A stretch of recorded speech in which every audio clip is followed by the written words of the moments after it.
Hey everybody, Rob here at etrailer.com. Today we're going to be taking a look at the best hitch options for your 2017 Mitsubishi Mirage.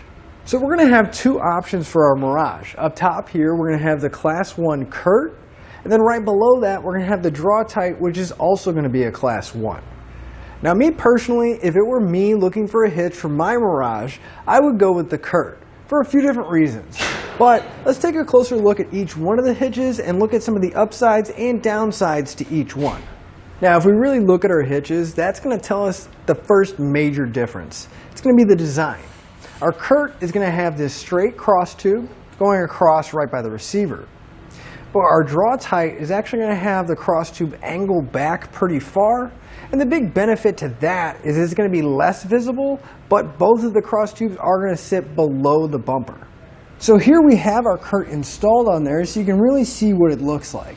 Now again, that cross tube is sitting right below the bumper. However, our Mirage sits pretty low to the ground, so the only time you're really going to see that is if you duck down and really start looking underneath. So I don't think it's too much of an eyesore because our receiver tube is going to be pretty close to the end of the bumper here, and that cross tube does sit back a little bit, again being really close to the ground.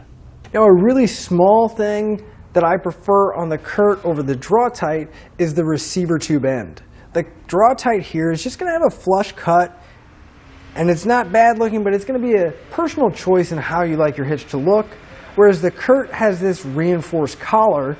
It's got a nice rounded edge to it, and I just think it has a more finished look to it. Aside from the aesthetics differences, there's really only one more difference between our hitch, and that's going to be the weight capacities. Both of our hitches are going to have a 200-pound tongue weight, and that's going to be the maximum downward force at the end of the receiver tube. The Curt is going to have a 1,500-pound gross trailer weight rating. That's how much it can pull, but that does include the trailer and everything loaded on it. But the Draw-Tite is going to bump it up to 2,000 pounds. Now with all those numbers in mind, you do need to check your Mirage's owner's manual because ultimately both of these hitches are going to be limited to what the car can handle.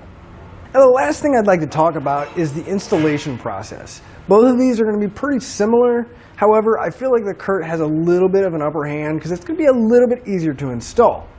They both are going to use the factory mounting locations and there's no drilling required. However, you may have to enlarge an existing hole to get some hardware in place. But the Draw-Tite is going to require you to lower the exhaust. So no, it's not going to take it to an extreme level of time that it's going to take to do, but it's just a few extra steps. So again, I kind of lean towards the Curt. A lot of small little things that kind of give it an upper hand, but once you add all those things together, I really feel like this is a nicer hitch, and it's going to do the same thing that each of them are going to do. So why not choose the easier one to install that'll still look nice? With all that being said, again, I'm Rob here at etrailer.com, and I hope this information has helped you whenever you're looking for a hitch for your Mitsubishi Mirage.